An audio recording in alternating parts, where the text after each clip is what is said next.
Hey, what's going on, everyone? This is Mitch. Good Tuesday evening to you all. I hope you guys are doing well out there and certainly had yourselves a fantastic day, and I hope you all have had a great week out there so far. Thank you all for tuning in this evening as we continue to try to figure out what's going to happen with Major Hurricane Lee. Lee is still a major hurricane. In fact, I would argue Lee is a little bit more healthier this evening than he was this morning. So we're going to give you all the latest and greatest information on everything in this video, talk about how he's doing right now, the latest info from the hurricane hunters, which really is showing us that the structure of Hurricane Lee is changing, and we'll talk about that. Latest info from the National Hurricane Center, latest information as far as what the Euro and the GFS and these hurricane models are showing. And then we'll discuss the steering currents again, as it seems like a lot of people have been enjoying that discussion as far as what steers these tropical systems, high pressure, low pressure, and basically the flow around each feature and how this affects and steers these tropical systems like Lee. And then we're going to talk about impacts. I know a lot of people want to know, what is Lee going to do? So we're going to try to give you the latest info on that and talk about those potential impacts. And then stay tuned if you're interested. I definitely think we're going to have Tropical Storm Nigel here in the next several days. Is that going to be some kind of threat? We don't know that information yet, but we are going to talk about basically information between now and the next 7 days on potential Nigel. It's just an area of interest right now, just an invest, but we will discuss a little info on that. So with that being said, if you folks have not subscribed, certainly consider doing that. Like the video if you like it. I just want to thank you all for the amazing support. This morning's video was my biggest video ever. It's the best, it's basically the most viewed video ever on my YouTube channel. Thank you all so much. And we're going to, in this video, try to pronounce some names for you folks up in Southeast Canada and New Brunswick, Nova Scotia. Try to name some towns and communities. So if I butcher anything, I do apologize. Just correct me in the comments. Not going to take any offense to it. If you guys got anything I can pray about or pray over, please put those in the comments below. It gives me an opportunity to pray over it, and it gives others an opportunity to do so too. So we got Lee right here on your screen. Look at this area right here in the middle. That low-level circulation, the middle of Lee. Look at the eye beginning to clear out on Lee. So we haven't seen this in, what, a day and a half, 2 days? So I would, I definitely am wondering if Lee is trying to make one last gasp as far as strengthening. Are we going to get back up to 120, 125 mile per hour hurricane? Not sure, but I can tell you, based off the latest information from the hurricane hunters, Lee's winds really aren't getting stronger. The wind field is just getting larger. It's definitely, hurricane force conditions are very far away from this low-level circulation. But Lee is a healthy Category 3 hurricane this evening, and just turning away out here in the Atlantic and moving very slow, as we were expecting him to really stall as far as forward motion in this time period. Another way to look at Lee is the sun is beginning to set on him. He's a beautiful hurricane out here. I mean, we got to admit it. It's a beautifully structured hurricane. Honestly, these high cirrus clouds, it looked like they were getting sheared out this morning. I mean, honestly, it looks like he's in a better environment and doing better this evening, like I said, than he was this morning. I mean, just looks like a great structured hurricane. You can see an eye trying to clear back out on Hurricane Lee. So, eventually this hurricane will move north and lose those tropical characteristics and really get strung out and look like a sloppy storm system that most extratropical systems look like. But as of right now, Lee is moving very slow and pretty healthy, maintaining himself right now. We look at the latest information from the hurricane hunters, guys. They flew through this a couple hours back, and they found a central pressure of 946. But one thing I want you to focus on here is look at how strong these winds are away from this low-level circulation. I mean, you got winds in these like outer bands over here, right? And this like more lighter whitish pink right here. I mean, those are, guys, those are like 100-knot winds. Like 110, 115 mile per hour winds well away from the center. So, I mean, you got 80 to 90 to 100 knot winds well away from the center of circulation, guys. Pretty broad wind field for Lee. This is indicating what we've been talking about, that Lee was really going to expand in size. Not necessarily get stronger, but the wind field would get much larger, and it has. And I think that it will remain large for the rest of basically the duration of the life of Lee. Honestly, I really do. Very strong. The strongest winds, of course, tucked just in this inner eye wall, where you got winds approaching that major status, which is 115, 120 mile per hour wind gusts right in here at flight level. But man, very large wind field. I mean, if you remember looking at this a few days ago, some of these areas in pink and purple were just confined to, close to the center. Now they're way out here away. So away from the low-level circulation. So that's pretty wild to see. Latest information from the National Hurricane Center, Lee is a 115-mile-per-hour hurricane. Still a major hurricane. We got Margot out here too, which is an 80-mile-per-hour hurricane. Just noticed one of my cats were in here, so I'm just going to keep on rolling because I've already had to start the video over about 1 million times. So if you see me looking around or anything like that, looking at my cat, yeah, I apologize. So we're going to keep on rolling. Latest information on Hurricane Lee as far as the path from the National Hurricane Center. Like I said, 115-mile-per-hour major hurricane moving northwest now at 7 miles per hour. So beginning to make that kind of northwest jog, if you will. And look at it, you got tropical storm watches up for Bermuda. We were pretty much expecting this, and certainly that is the case. We'll see if these upgrade to tropical storm warnings. But this will continue to make that turn north, and as you can tell, look how far out that tropical storm force conditions extend in this kind of yellowish orange color right here. This brown color is hurricane force conditions, but the wind field is very large on Lee, which was expected to happen. Nothing unusual here. The latest from Zoom Earth, which basically shows us what the National Hurricane Center shows us, but we can actually see what the strength will be at certain time frames. So saying it's going to be down to 110 mile per hour Category 2 hurricane by tomorrow afternoon, weakens to 105 by tomorrow night, and then by the time this thing is just west or west northwest of Bermuda, it should be a Category 1 hurricane. And this is expected to still be a Category 1 hurricane now by the time it is beginning to approach Nova Scotia and New Brunswick and places like that. And even Maine is in the cone still expected to be a Category 1 hurricane at this point. But it's really beginning to lose those true tropical characteristics and becoming extra tropical. And we'll talk about what that means here in a second. So as far as model data, we'll take a look at the latest European model, and then we'll take a look at the GFS. So here comes the Euro right here, and we'll get this in motion. This is starting off tomorrow morning. Don't really focus on the strength, just focus on the path. Nothing's really changing in the short term of Lee. Okay, it's going to make a pretty close pass to Bermuda, close enough to where you're going to get massive swells, probably big-time waves, maybe some beach erosion, a little bit of storm surge. Bermuda is built tough, though, from what I hear, and they can handle these storms very well from what I hear. You guys certainly can voice to that if you're tuning in from Bermuda, but from everything I hear, you guys are structured very well and can handle big-time storms like this. And regardless, I don't think this is going to make a direct landfall to Bermuda anyways, but we'll make a close pass. Could get some outer bands into Bermuda. I think you will get at times, some tropical storm force conditions for sure. We get into Friday morning. We continue to march this forward here, and this is starting to move north. And there it is. It kind of moves due north. And we get into Friday afternoon here, and we stop it, and we go on and move to the next frame. And here it is, coming up Friday afternoon, getting into Friday evening. And here it is. It looks like it's moving due north, and then it makes a little bit of a jog west. Okay, and then this ridge on top of this, which is what we'll talk about here in a second, begins to kind of push this a little bit further west. And therefore, as we're getting into like the wee hours of the morning, Saturday morning, this coming Saturday morning, the 16th, we got basically the west rain shield is making its way into southern New England, like Rhode Island, like southeast Mass, the Boston area. Somebody in the comments said that I never mentioned Boston because I think I pretty much forgot to mention Boston in the last video. But yes, Boston could see impacts from this, could get a stout flow out the northeast as this system really approaches. And here it comes. And if the latest Euro was to happen, you're going to get definitely some tropical storm force conditions at minimum out here at Cape Cod, Martha's Vineyard, Nantucket. You guys will definitely get some hefty impacts from this. This is coming up to Saturday morning.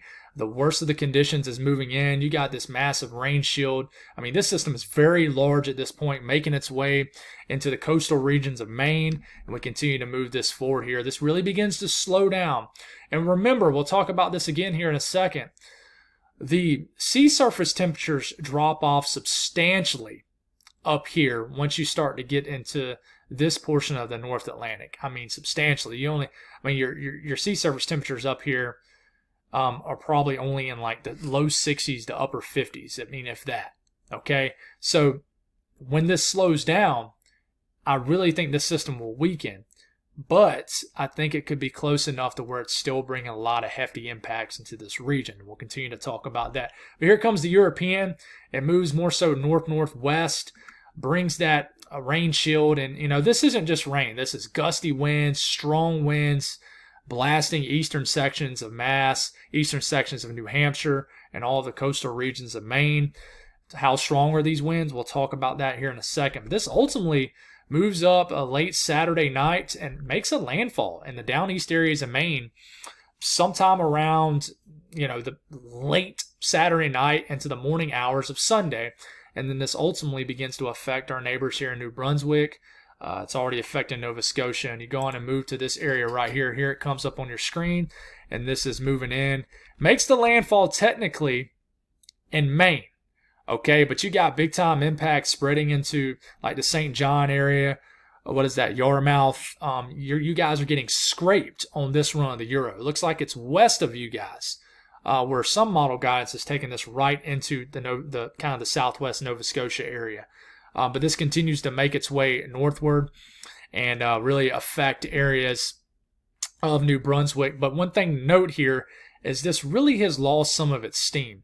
Yes, it's still a 984 millibar, probably extratropical or post-tropical storm. Still probably packing a punch. But I think a lot of people up here in southeast Canada are spooked from what Hurricane Fiona did. There's a big difference between what Lee will likely be and what Fiona was. Fiona raced very quickly and just plowed right into these areas right into here, right? Did a lot of damage in Nova Scotia, Prince Edward Island, maybe areas in New Brunswick, and really hit you guys hard, but it was moving very fast. So it's a good thing that it's moving fast because it moves in and out, but it's a bad thing because it's this basically the center of circulation isn't able to stay in these unfavorable conditions for long, so it doesn't have as much time to weaken. Lee will have time to weaken because this ridge will build on top of Lee and really give it an opportunity to really kind of lose some of its steam, but it will still be a big storm. And this continues to plow up here in the areas of eastern Canada, could bring some impacts to Newfoundland. Okay, what does the latest GFS do? Same thing in the short term, right? Trough comes up, not really influenced much by this trough. Initially, it tries to jolt it a little bit east. This misses Bermuda. Same thing as the European, misses Bermuda to the west. Looks like it's going to begin to jog a little east. In fact, it looks like this is going to completely miss New England altogether. And I can tell you, it's much further east than the European is. But this comes up, starts to show up in New England. In fact, we can go on and switch it to that. Here it comes. Man, this looks like some intense conditions right here off the GFS model, right? You got these reds and these pinks, which definitely look scary. But look at it as it begins to move north. We're getting into Friday evening, okay? And we're getting into Saturday morning. This massive area of probably very intense conditions, very strong winds, and this yellow and orange and red completely misses southern New England. I mean, that doesn't mean you're not going to get breezy conditions and things like that, but this really doesn't bode well for our folks in Nova Scotia and New Brunswick and areas of southeast Canada, okay, because this moves further east and brings the worst impacts further east. And in fact, we'll go on and switch it to this, and here it comes. This ultimately might make a landfall on the far southwest tip of Nova Scotia, like literally skirt right through Yarmouth and then get into the Bay of Fundy right there, and then make an actual landfall maybe around St. John. And it almost looks like it just rides up the Bay of Fundy. I hope that's the way you pronounce it, the Bay of Fundy, or I think y'all call it the Maine something. What is it? The Bay of Maine, or believe something like that. But anyways, the Bay of Fundy, we're going to just stick with that. And this continues to ride up through the area, and then it makes basically multiple landfalls technically, and then it basically rides right on up through Prince Edward Island as we're getting throughout our Sunday. But I mean, this thing really slows down, right? Gets into right here, right off the southwest tip of Nova Scotia, kind of just plays around almost in the Bay of Fundy, kind of rides right up through it, and then brings some big impacts to areas like St. Joseph, places like that, and then it heads right on up and then hits Prince Edward Island. But guys, I really think that this has lost a lot of its steam at this point as we're getting into Sunday morning. Okay, and then this could potentially ride up and then hit areas of Newfoundland as we're getting into our Monday morning. Okay, sorry if I butchered the Maine. I believe it's like the Maine Sound or something like that. It's really tearing my nerves up. In fact, I'm going to go on and look at it on the fly here. Let's see. Yeah, I guess I'm not going to be able to. So if you guys know me well, I do a lot of things on the fly in these videos. It's something I never edit anything, but I'm brain farting here. The secondary name that you call this region right here, Maine something. But another way to look at this, sorry for getting all off track there, the HFB model. Okay, this is a great way to show how this storm loses its tropical characteristics. So right now, as we're getting it, well, this is actually for tomorrow evening. This is a full-fledged tropical system. You got moisture fully wrapping around this low-level circulation, very healthy hurricane still tomorrow. What I want you to watch is this big plume of dry air. This brown, that's dry air. The green is moist air. Pretty cut and dry, literally. You get this trough. This brings a lot of dry air up against Lee. And then watch as this moves north. This system begins to weaken, and look how it takes the dry air that this cold front and trough brings down into the eastern U.S. And then look how this begins to wrap into the circulation. Okay, I'm going to keep this moving here. Watch as this begins to wrap into that low-level circulation. I mean, you can see it very, very well here, right? Look at this, all this dry air. This is exactly what happened with with Ian when he made that secondary landfall into the Carolinas late last September. But when this begins to happen, this really begins to lose its tropical origins and just its tropical characteristics. And that's why it becomes extra tropical or post-tropical, whatever you want to call it. And it basically turns into a cold core storm instead of a warm core storm. And it gets a lot of cold characteristics, a lot of dry air instead of moist air. And this completely gets wrapped into this system. Okay, I think this system will have a massive dry slot on it somewhere. Just trying to figure out where, because we need to actually figure out where it makes landfall. But here it is. It does have a nice cocoon of moisture, but it is pretty wild seeing all this moisture getting wrapped in this broad, huge circulation of what we call Lee. So it'll be wild to watch this. And, by the way, the HFB model makes a landfall into the down east areas of Maine instead of Nova Scotia. So the hurricane model favors the European model. And I'll be honest, guys, I kind of favor the European model, which would bring more impacts to the U.S. And I'm not just saying that for clicks, but as far as how the ridge is verifying right at this moment, it definitely favors more of a European scenario. So as far as the steering currents, we'll talk about this, and we'll probably talk about this a few more times, and then we'll probably focus more on the impact. So this might be one of the last times we talk about this. But what we know around low pressure, which is in the blue, is the currents go like this around low pressure. Okay? And we got an associated cold front with this, and around high pressure, the currents go like this. Okay? And Lee, being a low pressure himself, of course, you got it wrapping like this, just like any tropical system or low pressure in the northern hemisphere. Okay? So keep that in mind as I keep this going.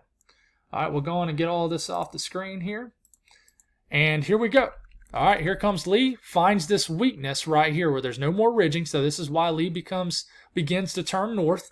All right, so one thing about this low pressure here is this could kick Lee out. But what happens here is the placement of the trough doesn't change that much. It's just the fact that this trough and this low pressure really weakens and kind of dwindles away. And then the ridge becomes a much bigger factor. Okay, that last little bit of blue, low pressure, fades away. And here comes Lee, which begins to head due north. And then it's searching for that weakness. And you're thinking, okay, this ridging is scooting off to the east. Okay, if it continues to scoot out the east, then Lee will have a path to move northeast and just head on out to sea and not bother anybody. But what happens here is keep your eyes on this region right into here. Watch how these kind of orange colors begin to get much more darker orange and even red. So a ridge builds right over southeast Canada, like right over Newfoundland. This ridge builds right over this region. And remember, the steering currents around this ridge are like this. Okay, so this prevents Lee from really just escaping on out to sea. This basically presses down on Lee. One, causes it to slow down, okay, because it has no wiggle room. It's not about to, pull the reverse and go back down south, because tropical systems naturally want to go north. Stronger systems want to gain latitude. So it basically gets all up against this ridge, really slows down because it literally builds on top of Lee, and it just really doesn't have anywhere to go at this point, okay? And it really slows down. It continues to inch its way north, and then this ridge finally begins to shift further east. Therefore, Lee, the leftovers of Lee, begins to make its way east. But at this point, it's already made landfall. So I hope that makes sense. Another thing to keep in mind here is because Lee is slowing down, look at these cooler sea surface temperatures. This is in Celsius. Like, you got 13 to 20 degrees Celsius. Converted to Fahrenheit, that's like in the 50s to low 60s in Fahrenheit. Okay, that's very cold water. That is not water that supports and maintains tropical development. Lee right now is in very warm sea surface temperatures.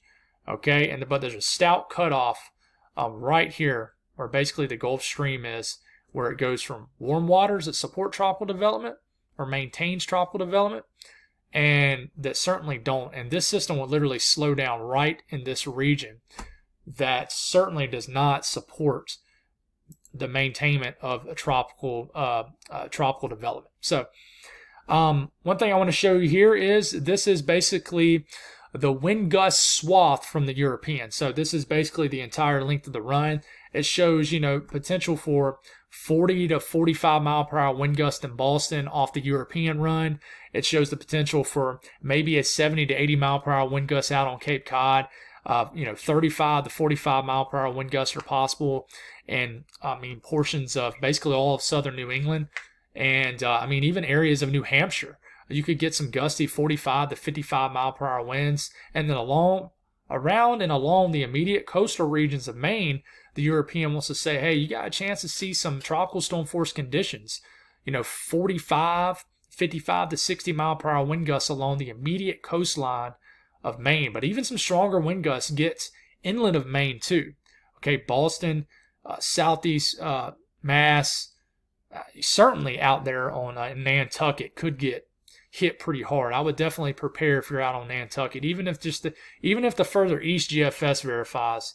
I would be prepared with this for sure. You make your way into southeast Canada, and like I said, even if this system plows into you folks, I'm not trying to.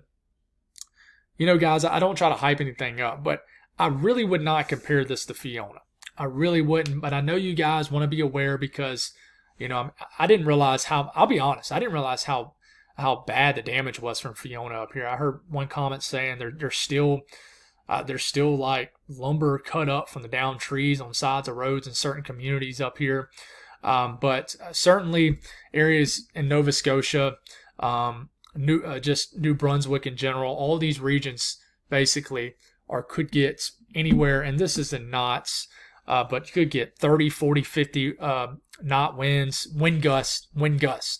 Okay, I would argue if anybody's going to get the worst of the winds, though, certainly here in St. Joseph, certainly here in Yarmouth and areas of western and southwestern Nova Scotia could get some of the worst winds. Now, you folks out there, what is it? I lost my Google Maps here. Let's see if I can pull it back up here.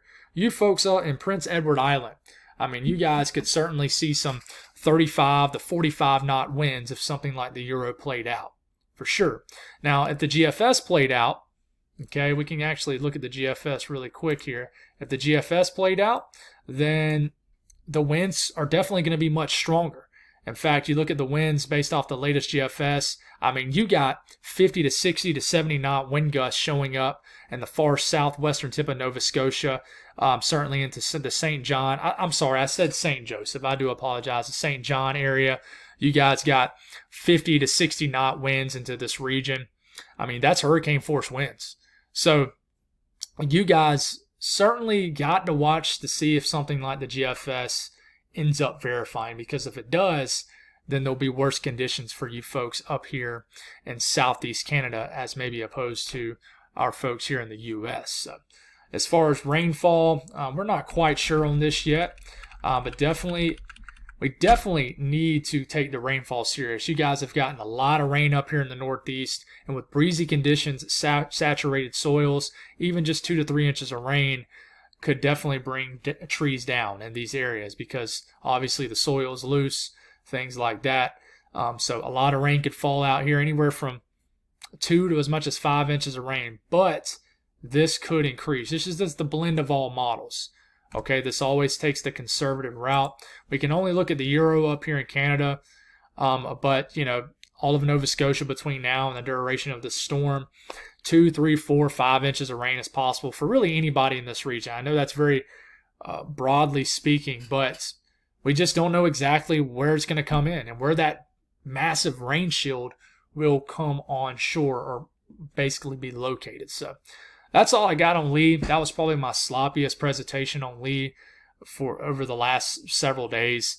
I just could not get my act together with that. It literally took me about 30 to 35 attempts to start this video. So I do apologize how sloppy that came up, and calling you folks in St. John, St. Joseph. So apologize for the sloppiness. I know some folks are saying, Mitch, why do you always apologize? Well, I'm passionate about what I do, and I do strive for perfection with the delivery, and I certainly hate it when it doesn't come through the way I want it to, but it is what it is, guys. We look at the latest information on what could end up being Nigel. This has now got up to an 80% chance to develop into a depression or a named storm, which would be Nigel. So there's a good chance we're going to end up having Tropical Storm Nigel out of this. You look at the latest European from this, it eventually does develop this as we are getting into this weekend, and by the time we are into Sunday morning, I think we could potentially have a tropical depression, maybe a tropical storm, but look at it moving more so northwest. But does it begin to move kind of back due west? It might. We have to figure out what this subtropical ridge up here is going to do. But it does show a strengthening tropical storm Nigel and moving due west. But if you were to keep this going, this eventually does make that turn northwest and then north, and ultimately takes a very similar path as Lee is doing. But this is very far out, guys. This is like 8 to 9 days out. What does the GFS do? It also develops. Nigel, and it looks like it's going to just head right on out to sea. Not going to bother anybody. At this point, this coming Sunday evening, this is, bordering a hurricane, and it does strengthen into a hurricane as we're getting into about 5.5, 6 days from now. And like I said, it looks like it's heading out to sea, and then it begins to jolt further west. So why does both of these models do that? Well, it's because if you look right here, this little blue dot, this is what Nigel would be if it does form. All right, and it's looking like this is going to have a wide open weakness and just going to head on out and do something. But what happens here, okay, is this orange area that you see, the subtropical ridge, builds right back on top of this storm. And here it is. It begins to build on it. And that's why, ultimately, what could be Nigel ends up working its way back east to west because it's straddling the steering currents around this weak ridge right here. Okay, so what is it going to do? Is this ridge going to continue to strengthen? Is it going to move back east? What is it going to do? Is it going to head on out to sea? Is Nigel even going to form? It's a big question here. So that's all I got, guys. Like I said, sorry I struggled my way through that one. I just had to start over a million times, and when I have to start over a whole lot, each time I have to start over, it seems like the chances of the video being more sloppier ends up increasing. But we'll try to get it right tomorrow morning. God bless all y'all. There we go. God bless all y'all. Have a great night, and I'll talk to you soon.